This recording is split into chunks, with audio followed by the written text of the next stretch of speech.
Biftuluma wayyaa fedhiisa. Wajjin waa baay'ee dabarsani. Baay'ee tokko duuba cinqabne nuti hirriba dhabnee bar. Anfaan keessattuu na galateeffachuu qabu jira wajjin hirriba dhabe. Kan hin ganama hojiitti kan wajjin ta'aa bulee oole.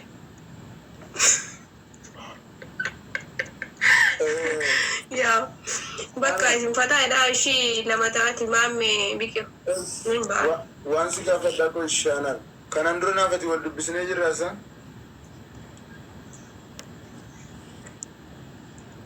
Sodala. Nama mandroo. Poola si gaafadde garuu naan deebisne. Si deebiseera dubbu. Haanaan. Biqil. Okay. Biqiltu soddaan akka fuula deebisanitti mee jechuuf ture galata oomishi soddaa kun eega deebiste. Haanaan wal barnoota gaarii maqaan kee Haanaan miti? Yaa Haanaan kee. Wal barnoota gaarii. Kaffaa ijoollee biyya kiyyaatii kan maffaarratti maadha warraa obboleessa kiyyaati. Maasha Allah. Maasha Allah. Maasha Allah. Wal barnoota gaarii Haanaan. Dhugaadha. Ayyee maammee. Bakka fataa'edha isin ishee. Galatoomis tole.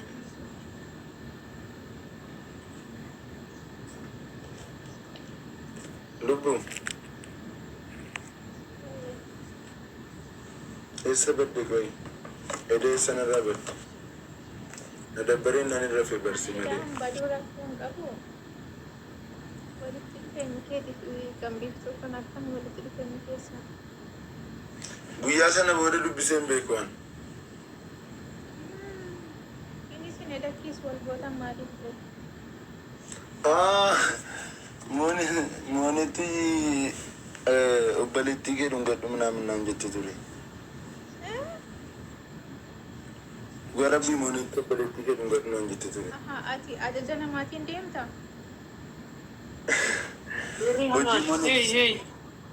Anaan meerre. Haanaan si eedira dabdee kutte. Wallahi jedhime. Bakka waameeraanii koy waameeraan koy. Naayyaa'u bara naayyaa'u. Hiriyaadha naayyaa'u. Ni yeroo nan qaanfadhaan baay'ee tokko dhugaa. Kottuu nan qabdaa. Alaa. Qoratamaa shabaqaa si didee. Anaan gara tokkoon hiriyaa obboleessa jaalallee obboleessa kootiiti. Gara tokkoon gooddanyaa kootii. Gara tokkoon obboleettii kootii. Gara tokkoon obboleessa kootii. Beekaani. Biqiltuun amma dashna gooti bar biqiltuun Abbaan manaatii yaa'een fayyadaman jira. Ijeellaa garuu maammee takkaa laayifii seeneen beeku. Jechuun miti baran waman godhu nakkaa balee bara waa'ee Lubbu. Kophaatti yeroo baanee sitti mashii waan ta'an mana gaafatti.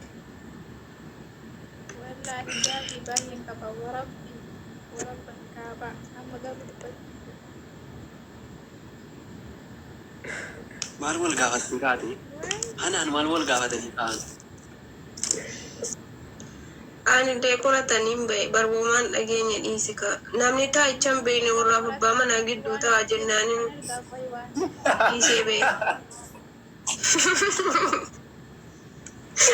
Wallahi mammaaksa bareeda.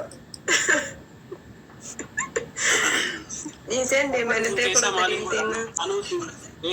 Anuus hiriidha isin keessaa maal? Qorataa koy wallahi walaloo maal fakkaatu siinsi qopheesse si dubbisu qorataa. Ni eeyyamtaa? Minaa dubbisi. Yaa ilaahi naa arrabsuuf moo lafa arsuuf moo yaa taatir yaa rabbi. Dhaggeeffadhu ishee. Wallahi walaloo maal fakkaatu. Si jaalladhaa tiriyaa. Wanti Naa waraabaa jiru. Waraabaa. Akkuma beekamu gaa qorataan dheengadda walaloo nagaatti jedhu tokko baasee ture. Walaloon sun ammoo namoota baay'eef gaaffii ta'eera. Eenyuun nagaatti jedhee innoo fireendiin jaalalleen qorataa kuma isii kamiin nagaatti jedhe laata kan jedhu namoonni baay'een keessaan nas gaafataa jiru. Ida doktor Biftuu dhungati maammeen jedhaati tokko. Dhugumaa? Biqiltuu eessa turte? isa walii deebisaniiti warabbii. Innaa lillaahi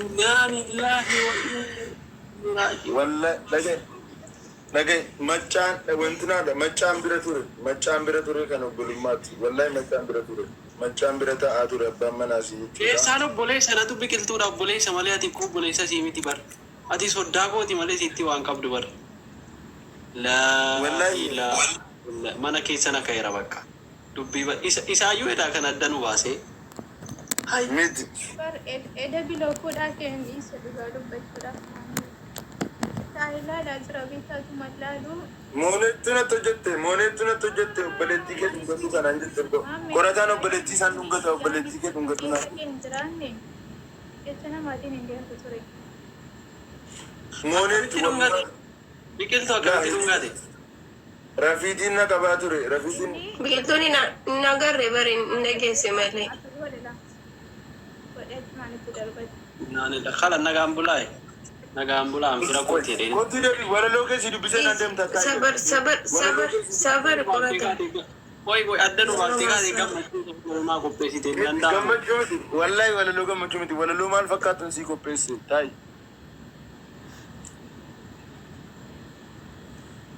Qorata si miidhanii.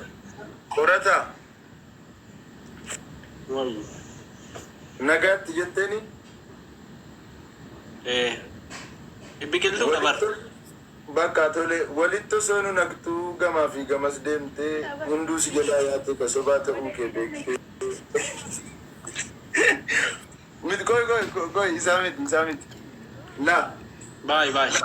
Gaannaa turaay. Ati baatu sunan dubbisa waan ta'eef taa'e qorata yookaan nan dubbisa yeroo dibaates. Laa.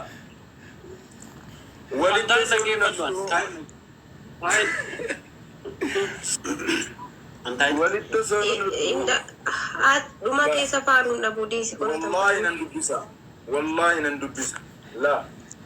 Walitti osoo nu naqxuu gamaa fi gamas deemtee hunduu si jalaa yaate ka sobaa ta'uu kee beektee tokko jaalachuu diddee gamaaf gamas sookaattu kanaan booda lafatti hafte gasareen soogiddaanuu si nyaattu intalli warra machaas yeroo dheeraa booddee soba kee waan barteef isiinis siin oodde alhamdulillah rabbiin kadhaa kiyya dhaga'ee darbatee jiruu kiyya keessaa gadi si ha'e bultii kan keetis dhabdee obboleettii kees dhabdee salphina keessa jiru kophaa kan kee jalqabde nagaatti sobaa dhiisii sammuun kee mufataadha akka mana daabbootti keessi kees gubataadha sobni kee nama jalaa dhokatus kaaliqaa yoom dhokata malkaam yesingil zaman siin jenna yaa qorata ammas carraani qabda qalbiidhaan na dhaga'i doktor biiftuu barbaannaan anaa wajjin wal ta'i. Guys, whatever. Guys, utuu teessee dhaggeeffattee jiraatta qorata dhugaa rabbii dhumarra ergaa qaba ahii. Please waraabatti nagaa biko koi al tokko waraabanitti naaf ga'anu qorataadhaan qorataa bira naa geessaa eeganitti koi lubbu ba'allaa lubbu koi al tokko itti deebisee nagaafatta garuu walaloo kana al tokko waraabanuuf lubbu bakka gaadheen ka abbaa manaa keessa. Ishi bakka lubbuudhaa la gifti dhiisi taa'eeti inta wanta kana taa'e mama lubbuun maa walaloonni keessaan barreessee keessaan natti ergeen argine matti lubbuun walaloo barreessee keessaan natti ergeen maxxansee nama dhiifama wallaahi laa akkam ta'e in sitti hima asta arramiti mooneetin ta'aarti akkamnaan jette beekta qorataan obboleettii isaan dhungata isinis yoo